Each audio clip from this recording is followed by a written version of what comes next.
हाय, स्वागत है आप सभी का हमारे YouTube चैनल उड़ान कॉम्पिटिटिव जोन पर। आशा करते हैं आप सभी स्वस्थ होंगे। तो चलिए शुरू करते हैं हम लोग आज का अपना क्लास। आज हम लोग वर्दी सीरीज करेंगे।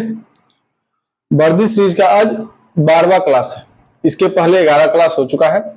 जो लोग चैनल पर नए हैं, चैनल को सब्सक्राइब कर लीजिएगा ताकि आपको समय समय पर जो भी क्लास हो उसका नोटिफिकेशन मिलता रहे और अपनी तैयारी को बेहतर से बेहतर तरीके से तैयार करते रहें। तो चलिए शुरू करते हैं आज के पहले प्रश्न के साथ। हाँ जी, पहला प्रश्न है 14 सेंटीमीटर ऊंचाई वाले लंबवृत्तीय बेलन। अच्छा, पहला क्वेश्चन ही बेलन का आगे। बेलन का वक्र पृष्ठीय क्षेत्रफल 110 वर्ग सेंटीमीटर है। बेलन का आधार व्यास क्या है? आइए। अच्छा, बेलन कैसा होता है जी? बेलन कैसा होता है? ऐसे होता है ना जी, ऐसे बेलन होता है। क्लियर है? अच्छा, अब ये जो इधर गया है इसको क्या बोलते हैं? एच बोलते हैं। और जिस पर एक बना हुआ है, ठीक है, उसको क्या बोलते हैं? आर। आर दिया हुआ है? नहीं दिया हुआ है। ऊंचाई दिया है कितना? 14 सेंटीमीटर। ऊंचाई कितना दिया है? 14 सेंटीमीटर। और आर नहीं पूछा है, आर ना पूछकर व्यास पूछा, यानी यहां से यहां तक 2r = d, यानी कि व्यास है ना जी। व्यास हमसे पूछ लिया और दिया क्या है? वक्र पृष्ठीय क्षेत्रफल। तो बेलन का वक्र पृष्ठ क्षेत्रफल यानी कि एक तो वृत्त है और वृत्त के ऊपर ऐसे लंबा खड़ा किया हुआ है चारों तरफ से, तो क्या होगा जी? 2πrh। वृत्त का पृष्ठ क्षेत्रफल होता है 2πrh। तो 2 का मान 2, पाई का मान 22/7, आर का मान नहीं दिया हुआ है और एच का मान 14 दिया हुआ है ना जी। व्यास का मतलब क्या चाहिए? 2r। अच्छा जी, 7 से कर देंगे 2 बार में, और इसके बदले में कितना दिया है? 110 दिया है ना। अच्छा जी, r में 2 से गुना करेंगे कितना है? 2r नहीं हो जाएगा, और गुने ये काट लेंगे 11 से 2 बार में, यहाँ 11 से कट जाएगा 10 बार, और ये कट जाएगा कितने बार में? 5 बार में। हाँ जी, तो 2r इंटू कितना रहेगा? 2 = 5 है ना जी। ये 2r का मान 2r = d यानी कि व्यास, और यही पूछा है। तो d = 5/2 कट जाएगा 2.5 सेंटीमीटर। ये आपका आंसर हो जाएगा। छाप लीजिए, option number A. Option number A answer. समझ में आया? फिर से बताते हैं। एक वृत्त होता है, वृत्त, और उसी वृत्त पर चारों तरफ से ऐसे लंबा खड़ा हो जाता है, चारों तरफ से घेर दिया जाता है, तो उसमें ऊंचाई जुड़ जाती है, और उसी की वजह से क्या बोलते हैं? उसको बेलन बोलते हैं। ऐसे बेलनाकार होता है, ऐसे, है ना जी, यही बेलन है। और इसी को खड़ा कर देंगे तो वो भी बेलन हो जाएगा, और इसी को लंबाई बोलते हैं, और ये वृत्त हो गया, और इसकी त्रिज्या होती है, और त्रिज्या को जब 2 से गुना कर देते हैं, यानी कि 2r जो होता है, यानी कि किसी त्रिज्या वृत्त के बीचों बीच का जो कटा हुआ भाग होता है उसको क्या बोलते हैं? व्यास बोलते हैं। क्या बोलते हैं? व्यास। और उसी को पूछा है, तो r के बराबर एक और r ले लेते हैं, 2r ले लेते हैं, तो वो व्यास हो जाता है। आंसर हो गया। छाप लीजिए इसको।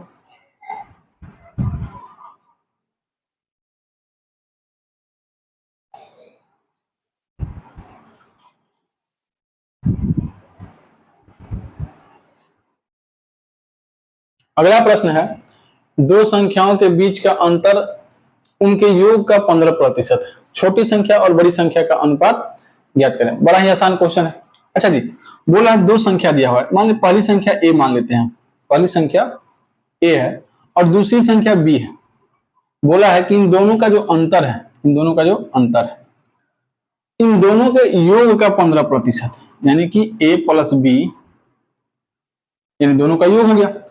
और इन्हीं दोनों का योग जो है, योग का 15%, योग का 15%, 15/100 कर लें। हाँ, योग का 15% a - b के बराबर है। हो गया, कहानी खत्म। अब ये कट जाएगा 5 से 3 बार में, और ये 5 से कट जाएगा 20 बार में। तिरछा तिरछी गुना जाएगा तो 20a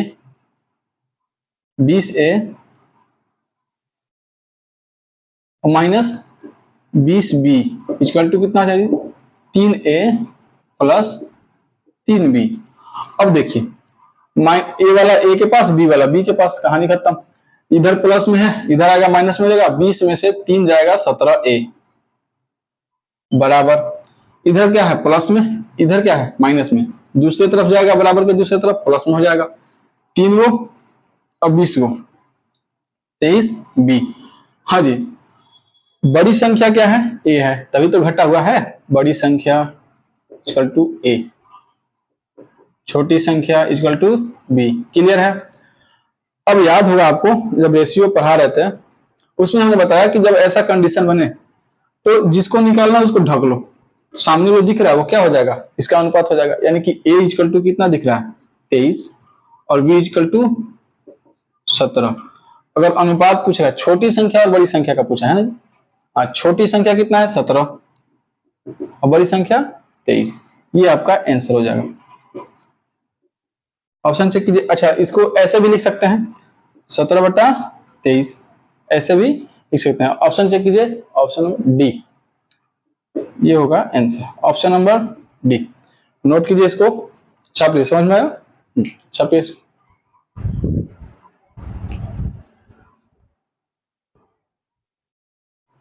अगला प्रश्न है, रूबी ने 1 रुपए में 20 बटन खरीदे, 25% का लाभ प्राप्त करने के लिए उसे 1 रुपए में कितने बटन बेचने चाहिए। अच्छा जी, प्रॉफिट एंड लॉस का क्वेश्चन है, लेकिन थोड़ा सा यहाँ पर ट्विस्ट है, थोड़ा सा अच्छा क्वेश्चन। बोल रहा है कि 25% का लाभ चाहिए और 1 रुपए में खरीदी थी और 1 रुपया में ही बेचना है, जितना में खरीदी उतना में बेचेगी, तो फायदा कैसे होगा। तो वस्तु पर फायदा हो रहा है, वस्तु विनिमय का कंसेप्ट लग रहा है ना जी, वस्तु विनिमय वाला कंसेप्ट लग रहा है, यानी कि जितना का खरीदी उतना में ही बेचेगी, लेकिन वस्तु पर फायदा चाहिए उसको, यानी कि 20 वस्तु को ही बेचना है। वस्तु कितना है, वस्तु कितना है जी 20, और मूल्य कितना है, मूल्य है 1 रुपया, है ना जी। वस्तु कितना है 20 रुपया, 20 को, वस्तु कितना है 20 पीस, मूल्य कितना है 1 रुपया, 1 रुपया में ही बेचना है, लेकिन फायदा होना चाहिए। तो फायदा किस पर चाहिए उसको, वस्तु पर चाहिए। अगर रुपया पर फायदा होता तो 25% फायदा के लिए 1 रुपया में 25% बढ़ाकर बेच देती, यानी कि 1 रुपया 25 पैसा में बेच देती, आंसर हो जाता 125 पैसा में बेच देती। लेकिन यहाँ क्या बोलिए कि 1 रुपया में ही बेचना है, लेकिन फिर भी फायदा चाहिए, यानी कि फायदा किस पर होगा, उसको लाभ किस पर होगा, वस्तु पर, यानी कि कितना लाभ 25%, यानी कि जब 20 बटन बेचेगी तो उसको 25% का लाभ होना चाहिए, यानी कि 125% पर 20 पीस है, 20 बटन, 125% पर 20 बटन, यानी कितना बेचना चाहिए जी 100% निकाल लीजिए, गुने 100/125, यहाँ भी प्रतिशत यहाँ भी प्रतिशत कट जाएगा, और ये 4 बार में और ये 5 बार में, और ये कितना बार में जी 4 बार में, 4 चौका 16, 16 बटन वो बेचेगी, ठीक है 1 रुपए में। जब पूरा बटन बेचेगी तो 100 रुपए में बेच देगी। तो कितना बटन बेचना चाहिए 16, ठीक है, चलिए छाप लीजिए।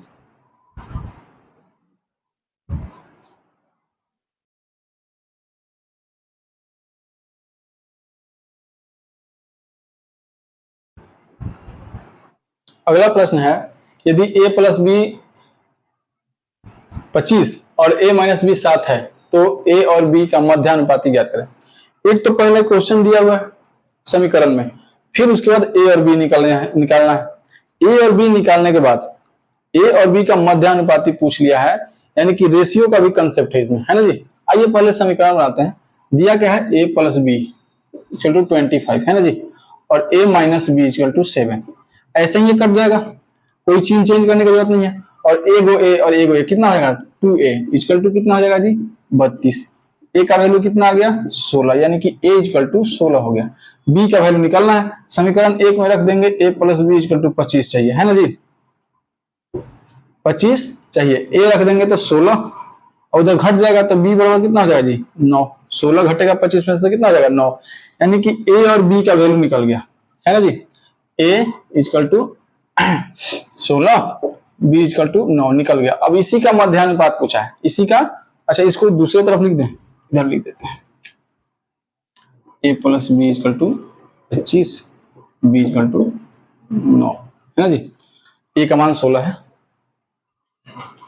हाँ, b का मान आ गया 9। अब बोला है कि मध्यानुपात निकालिए। एक बात बताइए, अनुपात समानुपात जब पढ़ा रहे थे हम, उस समय आपको सिखाया गया कि समानुपात जो होता है दो प्रकार से बनता है। पहला टाइप होता है जिसमें 4 टर्म दिया हो, यानी कि 4 तत्व दिया हो, ए बी सी और डी। उनमें से 3 तत्व देता है और 1 तत्व पूछ लेता है। या फिर 4 पद होता है, प्रथम द्वितीय तृतीय चतुर्थ, उसमें से 3 देता है, 1 पूछ लेता है। दूसरा क्या होता है टाइप, ये वाला, जिसमें 3 तत्व होता है, 3 टर्म होता है, ए बी और सी। पहला पद, दूसरा पद, तीसरा पद। अब यहां पर जो है पहला पद दिया है और तीसरा पद दिया हुआ है। ये जो बी है, बी जो है तीसरे पद के रोल में है, बी जो है तीसरे पद के रोल में है, और ए जो है प्रथम पद है ना जी। अब मध्य अनुपात पूछा है, यानी कि बीच वाला पूछा है। हम बी को यहां कुछ देर के लिए, तीसरा पद है तो बी को सी भी मान सकते हैं। क्या मान सकते हैं? सी मान सकते हैं, है ना जी। तो आइए सॉल्व करें। ए बटा बी इक्वल टू बी बटा सी, यही होता है ना जी। प्रथम बटा द्वितीय, द्वितीय बटा तृतीय। तो ए का वैल्यू कितना है? 16 बटा मध्य अनुपात पता नहीं, मध्य, अच्छा यहाँ बी रखने पर कंफ्यूजन पैदा हो जाएगा क्योंकि बी दिया हुआ है। ऐसा करते हैं एक्स मान लेते हैं, ठीक है। मध्य अनुपात को क्या मान लेते हैं? एक्स। मध्य अनुपात को एक्स मान लेते हैं। और बटा कितना दिया जी? 9। कितना हो जाएगा जी? एक्स स्क्वायर इक्वल टू 16 गुने 9। ए स्क्वायर हटेगा, इधर रूट चढ़ जाएगा, यानी कि रूट टूटेगा तो कितना हो जाएगा जी? 4 और गुने 3, यानी कि एक्स इक्वल टू 12। यानी मध्य अनुपात कितना आ गया? 12। यही आपका आंसर होगा। ऑप्शन चेक कीजिए, option number C, option number C, ये हो गया आंसर। नोट कीजिए इसको, छाप लीजिए। समझ में आया? समझ में आया ना जी। ये ए और बी जो है प्रथम अनुपात और तृतीय अनुपात के रोल में है, और मध्य अनुपात पूछा है, इसलिए यहाँ पर जो बी है ना, ये द्वितीय अनुपात नहीं है, तीसरा पद है ना जी। चलिए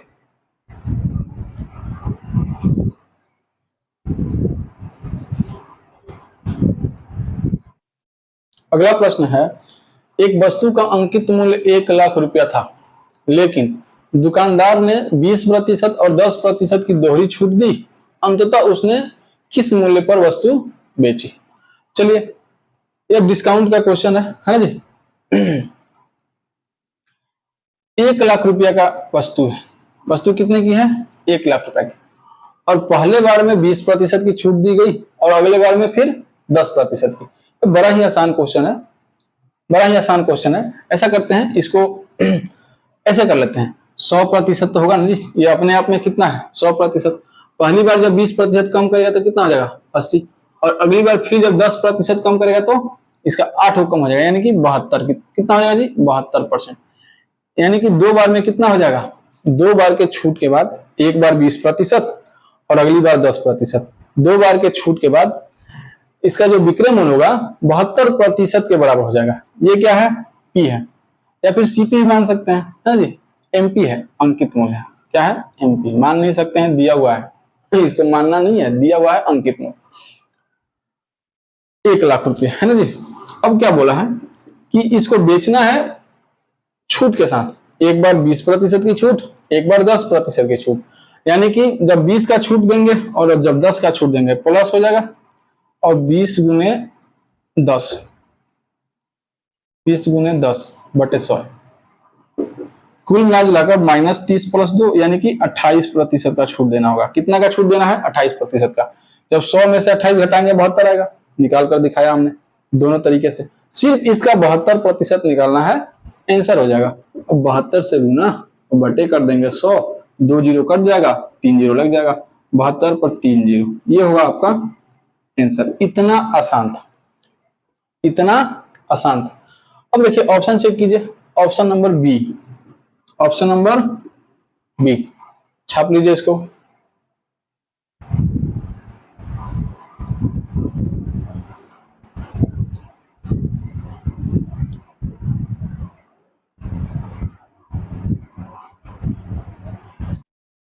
अगला प्रश्न है, रॉबिन किसी दूरी का 1/4 भाग 20 किलोमीटर प्रति घंटे की चाल से, अगला 1/4 भाग 10 किलोमीटर प्रति घंटे की चाल से और शेष भाग 80 किलोमीटर प्रति घंटे की चाल से तय करता है।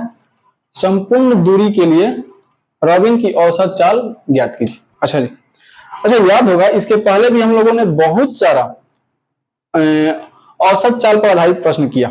वहां हमने क्या बताया कि जब चाल दिया हो, ठीक है, जब चाल दिया हो और दूरी ऑब्सेंट हो। यहाँ दूरी दिया है, दूरी दिखी थी, दूरी दिया है, नहीं दिया है, दूरी दिया ही नहीं है। अगर मान लीजिए यहां से चलना शुरू किया और यहां तक गया है, ठीक है, अच्छा जी, ये कुल दूरी है।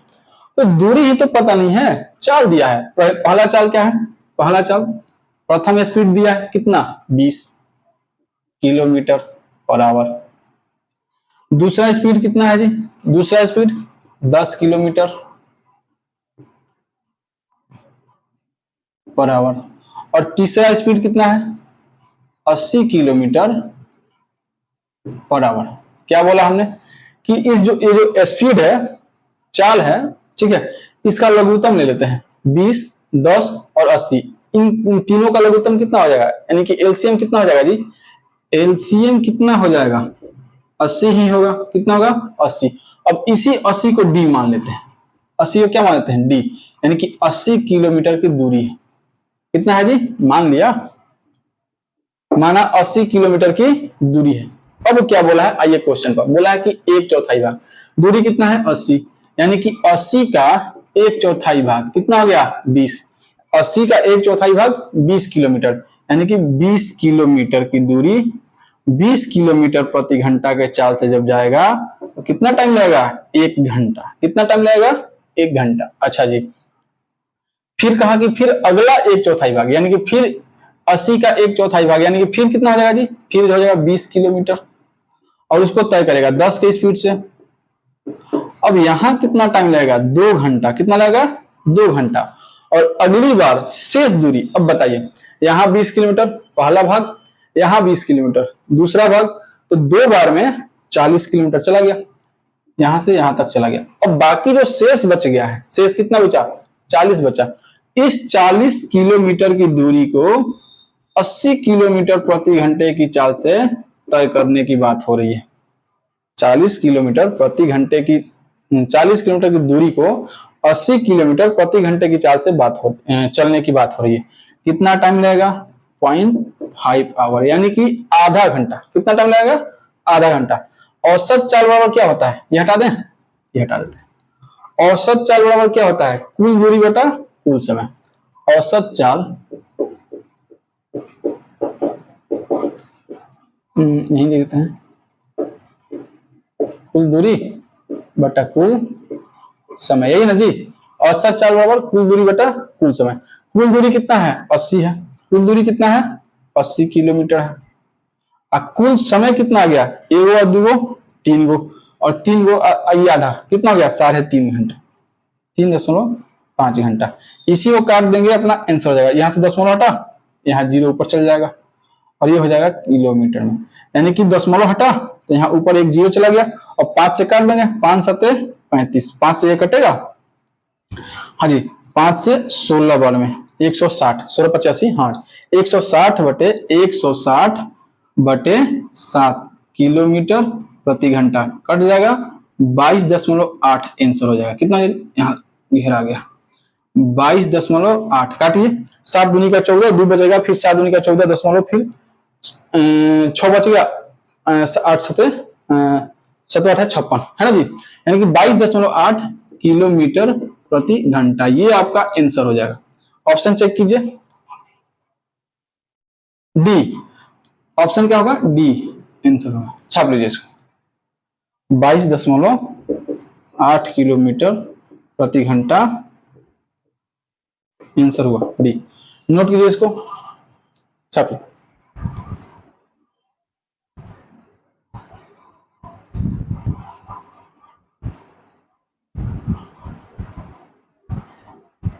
अगला प्रश्न है, 4 अंकीय सबसे बड़ी और सबसे छोटी संख्या के बीच का अंतर ज्ञात करें जो 36 और 48 से पूर्णतः विभाज्य है।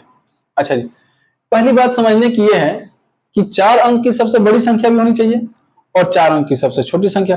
तो 4 अंक की सबसे बड़ी संख्या क्या होती है, 4 अंक की सबसे बड़ी संख्या, 4 अंक की सबसे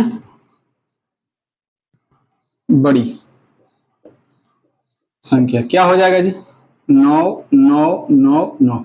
और सबसे छोटी पूछेगा तो 4 अंक की सबसे छोटी संख्या, सबसे छोटी संख्या, छोटी संख्या ये कितना हो जाएगा जी 1 0 0 0, ठीक है ना जी। अब क्या बोला है कि ये 4 अंक की सबसे बड़ी संख्या ऐसी होनी चाहिए जो 36 और 48 से पूर्णतः विभाज्य हो, ये तो कटेगा नहीं। और छोटी वाली भी वैसा ही होना चाहिए जो 48 और 36 से पूर्णतः विभाज्य हो। तो ऐसा हो सकता है, ऐसा हो सकता है कि 36 और 48 का जो एलसीएम है और उसका जो गुणज होगा वो तो कटेगा ना, वो तो कट जाएगा। यानी कि 36 और 48 का एलसीएम निकाल लेंगे, कितना हो जाएगा जी, ये हो गया 144। कितना हो जाएगा जी 144। यानी कि इस 144 से कटने वाला होना चाहिए दोनों। क्लियर है जी। अच्छा जी, तो अब देखिए 9999 को अगर 144 से भाग देंगे, 144 से भाग देंगे तो कितना हो जाएगा जी, 7 बार में दे दें, चलिए 7 बार में देते हैं, ऊपर लिखते हैं इधर। हाँ जी 7 बार में, 7 चौके 28, 2 बचेगा, 7 चौके 28 को 2 को 30 को, हारसिन 3 और 7 को 3 को 10 हो जाएगा, ये अधिक हो जाएगा। यानी कितना 6 से देना पड़ेगा, 6 से। हाँ जी 6 चौके 24, 24 2 26, फिर 2 बच गया, 6 2 8, ये घटेगा, यहाँ 5 हो जाएगा और यहाँ 3 हो जाएगा और यहाँ 1 हो जाएगा, ऊपर से क्या आएगा 9। क्लियर है जी। अच्छा जी, फिर उसके बाद ये तो 14 हो जाएगा, तो यानी कि 9 से कट जाएगा, कटेगा ना जी, 9 से कट जाएगा।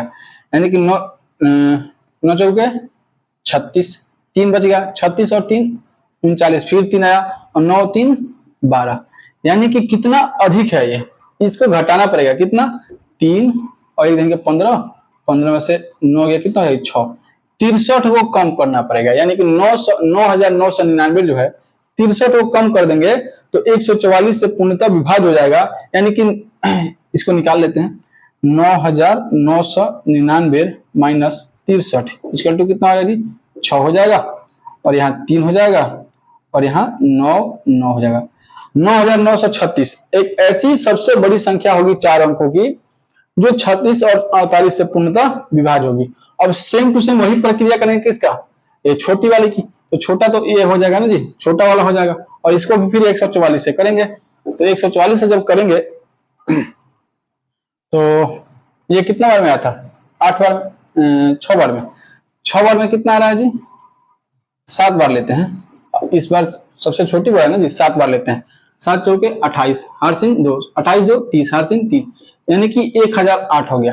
यानी कि अगर 1000 में से 8 को अधिक कर देंगे, यानी कि 1008 एक ऐसी 4 अंकों की सबसे छोटी संख्या होगी जिसमें 36 और 48 से भाग लगाने पर पूरा पूरा कट जाएगा। तो इसी दोनों का अंतर तो पूछा है, इसी दोनों का अंतर पूछा है, 9936 और 1008 के बीच का अंतर। तो निकाल लीजिए, 9936 माइनस 1008 इक्वल टू, यही आपका आंसर हो जाएगा। ये आपका 16 में से 8 गया 8, यहाँ 2 बच गया 2 और यहाँ 9 है और यहाँ 8, 8928 ये आपका आंसर होगा। ऑप्शन चेक कीजिए, option number C, option number C दिख रहा है, हाँ जी सही है, हाँ छाप लीजिए।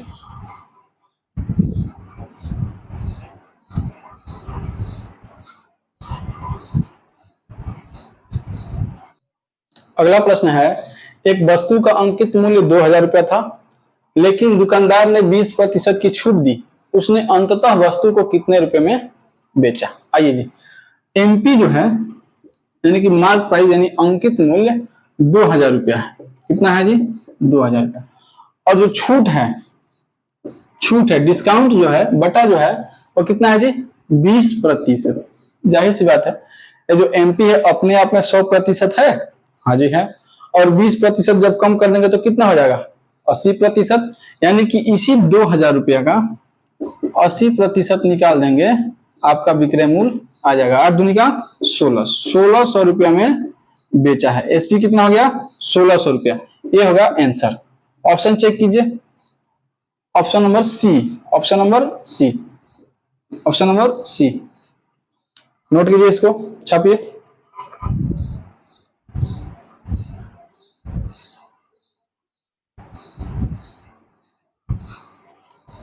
अगला प्रश्न है, एक कुर्सी 800 रुपए में खरीदी जाती है और 1100 रुपए में बेची जाती है, लाभ प्रतिशत ज्ञात कीजिए। बड़ा ही आसान क्वेश्चन है। सीपी कितना है जी? 800 रुपये और एसपी कितना है? 1100 रुपये। कितना का लाभ हो गया? 300 रुपया का लाभ हुआ है ना जी। प्रॉफिट कितना का हुआ? 300 का। तो प्रॉफिट और लाभ जो होता है ना, सीपी से कैलकुलेट होता है। यानी कितना का लाभ हुआ है? 300 रुपया का। और कितने रुपए से? 800 रुपये से। 800 रुपया लगाकर 300 रुपये फायदा कमा लिया, यानी कि ये प्रतिशत निकालना है ना जी। अगर सिर्फ और सिर्फ ये पूछता कि कितना लाभ हुआ है, तो 300 रुपये का लाभ हुआ है, लेकिन पूछा है प्रतिशत लाभ, लाभ का प्रतिशत बताना है। यानी 300/8 हो जाएगा, ये काट देंगे 3 से 8 से, यानी कि 8 3 का 24, कितना बचेगा? 6 बचेगा। 60 हो जाएगा, 8 7 56, दशमलव हो जाएगा, 4 बचेगा, 8 बचे 40, यानी कि 37.5%। आंसर क्या हो जाएगा जी? 37.5% आंसर होगा। ऑप्शन मैच कीजिए। ऑप्शन नंबर ए लगा दीजिए, इसको नोट कीजिए, इसको छापिए।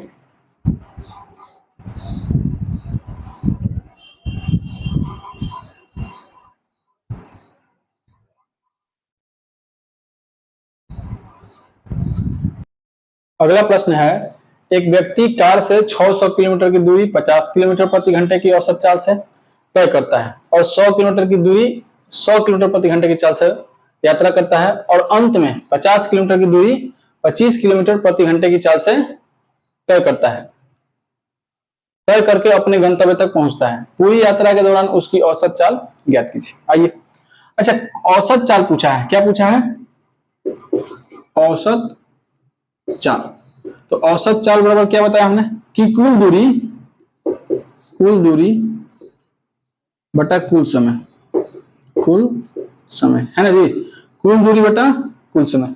कुल दूरी कितना है? पहली बार में गया है 600, पहली बार में 600 किलोमीटर। अच्छा जी, दूसरी बार में 100 किलोमीटर और तीसरी बार में